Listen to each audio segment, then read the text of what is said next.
folks, let's take a look at the markets for June 28th, 2022. I did a video a couple days ago. I was pretty much saying I think Bitcoin's going to be bullish for the next couple days. Might even hit that $22,000 to $24,000 mark and crash. That didn't happen. We've pretty much been stagnant. We didn't dump. We haven't been bullish. Stock market's kind of been a little wavy. Bitcoin's been hanging out about 21,000. Today we're a little bit lower, down to 20,600. For me at this point, I'm thinking we didn't get that pump, so we're probably going to dump by the end of the week, possibly even today. That's what I'm leaning for. That doesn't mean it's going to happen. Cardano hanging out about 48 cents, which is pretty much where it's been for the last month. Really, everything's pretty much stagnant. Let's talk about my Theta trade. I got out of my Theta bag at 152. Theta's back down to 131, so that turned out to be a good trade. And let's see what else is going on, folks. Celsius denies allegations that Alex Masinski is trying to flee the USA. Okay, folks, here's what usually happens. When you're usually involved in some sort of Ponzi, like Celsius turned out to be, the first thing you're going to do is you get your family out of the country. You get your family out first. Then once they're all out, you hang out until it's 100% sure that your little Ponzi is not going to be able to come back, and then you get out. So it looks like people in his family were leaving the country, and Alex actually did not leave the country. That's what it looks like. Who knows exactly what's going on? But I think that's what's going on. I think he's trying to clear his family out of the U.S. Remember, Alex Masinski, I do not think is a United States citizen. I think he's from Ukraine or something like that. So I doubt he's going back to Ukraine, but, you know, maybe he'll go, I don't know. Who knows where he's going to go? Maybe Costa Rica or something. But that's usually what happens with these Ponzi's. They get their family out first. Okay, Blockfi raises their rates 3 days after the FTX bailout. Okay, this kind of reverts back to what was going on with Celsius. So the day before Celsius crashed, they were on Twitter. Now, Celsius knew they were going to crash. They knew Luna was going to zero. They knew UST was depegging. They knew that they were pretty much crumbling. And the day before that, that they crashed and they shut down withdrawals, they were making Twitter posts saying, oh, come on, put your money on Celsius. Here's how safe and secure it is. So basically what Blockfi is doing, they're raising their interest rates to try to bring more people into Blockfi because they know they're pretty much done. They need more people to come into the Ponzi scheme. It's kind of like Bernie Madoff, just trying to recruit. You know, Bernie Madoff had a bunch of recruiters who would go out and try to get people to go into his fund, and that's kind of what Blockfi, in my opinion, is doing. Keep in mind, folks, Blockfi can tell you they're giving you 80% interest on your USDT coin or whatever the hell they're doing, because they're not going to give it to you in the end. If they go under, you're not getting any of the interest. I mean, if Blockfi tells you, oh, like, give us $10,000, we're going to give you 80% on that, okay, they can tell you whatever they want. It's all an algorithm. You don't get your money until you cash out. So regardless of what it tells you when you log into Blockfi, like, ooh, I made $200 a month this week in interest. No. You made nothing until you take that money out, because that money is not really there. They've already squandered your money. Basically, when you cash out, they basically call some money they have in a fund, and then they basically give you what supposedly they owe you. There's really not interest gaining on your account. It's not like the bank where there's actually interest on your account. It's your money and it's gaining interest. No. They just take your money and they squander it, and then kind of like a Ponzi or Bernie Madoff, when you want your money back, they give you it back with the so-called interest. But when enough people come back and try to get that interest and money out, it's called a bank run, and then the whole thing crashes and you never get your money back, and that's what happened with Celsius. So I wouldn't buy this whatsoever. They're trying to trick people into going into Blockfi, telling them that they're raising the interest rates. Folks, we all know Sam Bankman-Fried has already bailed out Blockfi. You have to be a lunatic to have your money in Blockfi right now. I mean, I don't know how they have customers. If you have your money in Blockfi right now, you deserve to lose all your money. And I'm sorry, that sounds harsh, but you deserve it. Cardano, below 50 cents. Is it a buy before the Vasco hard fork? Well, it was. This month in June, Cardano was a buy under 50 cents because of the Vasco hard fork. I, for one, was talking about a 70 cent, 80 cent Cardano if the hard fork happened. Well, the hard fork was canceled. So now the hard fork's not until the end of July. So God knows where the market's going to be in July. I mean, Bitcoin could be down to 15,000 and Cardano could be at like 25 cents at that point, or maybe 30 cents. And because the Vasco hard fork was already canceled once, it lost its momentum. So right now, I'm not really playing the whole Vasco hard fork thing. It didn't work out. I didn't lose because I bought a lot of Cardano at 38 cents, and I'm doing, it's fine. I have a lot of Cardano. But the whole Vasco hard fork pump, I'm not really depending on anymore. I'm just trying to acquire cheap Cardano. If Bitcoin's bullish in July, middle of July, and the Vasco hard fork is coming, sure, we'll get a Cardano pump. But I don't think it's going to be anything like the Cardano pump that we could have gotten this month if the Vasco hard fork took place. It didn't take place. And basically, depending on the Vasco hard fork now, which is a month away, who knows where Bitcoin's going to be next month? I have no freaking idea. Will Bitcoin be 25,000 or will it be 15,000? So, okay, so if Bitcoin's 15,000 next month and Cardano's 30 cents, then the Vasco hard fork might shoot Cardano back up to 50 cents. So you just don't know. So right now, I'm just trying to buy cheap Cardano, folks. I'm thinking 2 years out. I'm thinking real estate market. I'm hoping the real estate market crashes and in 6 months or a year, I can buy some real estate. I'm not even thinking short term anymore with cryptocurrency. It's too boring right now and it's too unpredictable. And we're in the heart of a bear market. So it's just stupid. It's just stupid at this point. You just got to think long term now. You want to play this Vasco hard fork, that's fine. I tried playing it this month and they canceled it, and I really think that sucked out the momentum for the Vasco hard fork pump. But Cardano is going to pump on so many other things. Cardano is going to be $10 in a couple years. So who gives a crap about the Vasco hard fork anymore? I'm done with it. All right, let's see what else is going on. Cardano, back to Cardano. Cardano becomes the most active developed project in the crypto industry. So what you're seeing is now, folks, a lot of these scam projects in the bull market, like Luna, UST, Phantom, Solana. People just got sick of those projects. They've seen Solana, yeah, it pumps well, but the blockchain hardly works.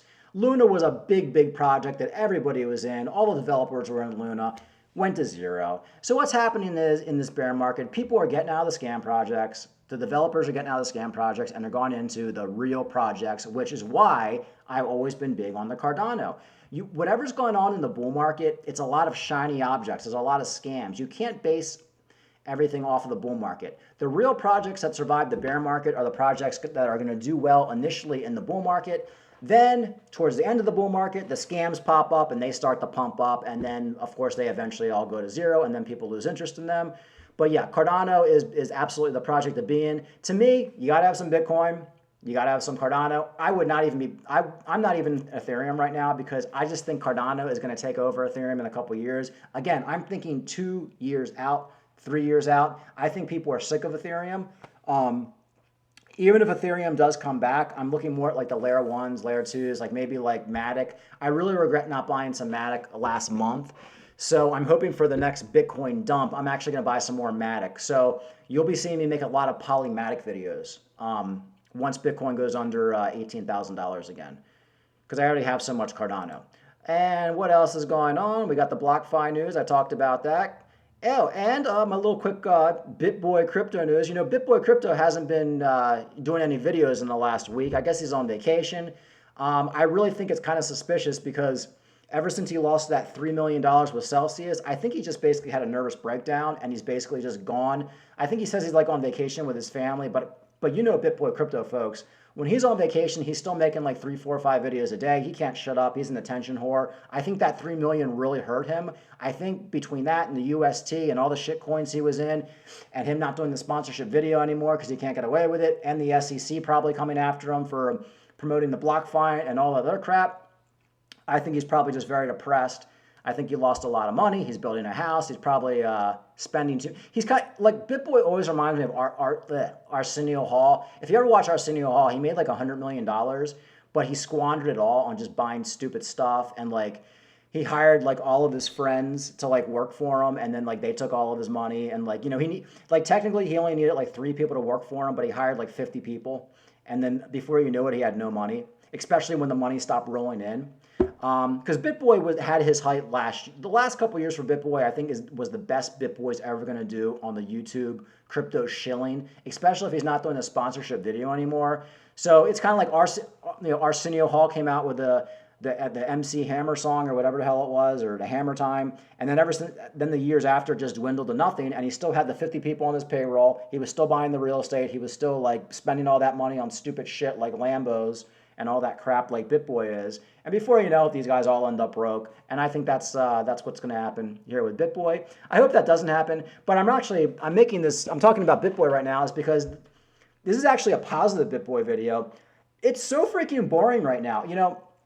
I enjoy watching Bitboy Crypto. I think he's entertaining. And I don't know if you guys are fans of Alex Jones. Like Alex Jones is entertaining too because he's kind of crazy.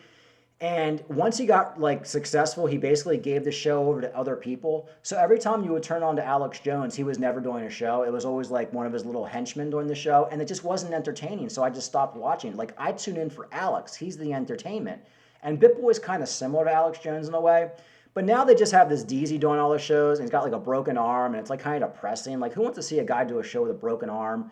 And then DZ does another show at the end, and DZ seems like a great guy, but it's just a boring show now. So this goes to show that Bitboy, while he is kind of like a shill, he was scamming the last couple of years. He is good at what he does. Bitboy is good. He is entertaining. Kind of like with Howard Stern. People who hated Howard Stern watched Howard Stern, and people who loved Howard Stern watched Howard Stern, and more people who hated Howard Stern watched Howard Stern. Well, I don't like Bitboy, but I just find his show to be like very entertaining. Like I never miss an episode.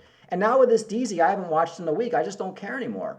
So come on, Bitboy, you got to come back. You got to give us our entertainment. You are just, with this DZ hosting your show and all this other crap you're doing, no, it's just not working. You got to come back and do your live shows because they were highly entertaining. And yeah, we do miss you. And don't worry, you'll make some money back again in the bull market. Just make sure, just stop the shilling. And put your money in Bitcoin and Cardano, and in a couple of years it'll come back. But yeah, it's just not good anymore, and it's not good because Bitboy's not doing the show anymore. So anyway, just wanted to do a quick video about that. That while he is annoying and he did lead his community into the gutter, and he did show a lot of scam projects the last couple of years, he is one entertaining guy. You got to give him that. Definitely like a showbiz type guy, an Alex Jones type character. All right, folks, that's pretty much it for today. I mean, it's just boring. I mean, look, here's my advice. Get your cheap fucking coins. When we get these dumps, buy it, buy it, buy it. Have money on the side. 2 years, you're going to do very, very well. I'd be shocked if you don't. If Cardano is not between $5 and $10 in 2 years, I'll be shocked. I wouldn't be surprised if Cardano is $20 in 2 years.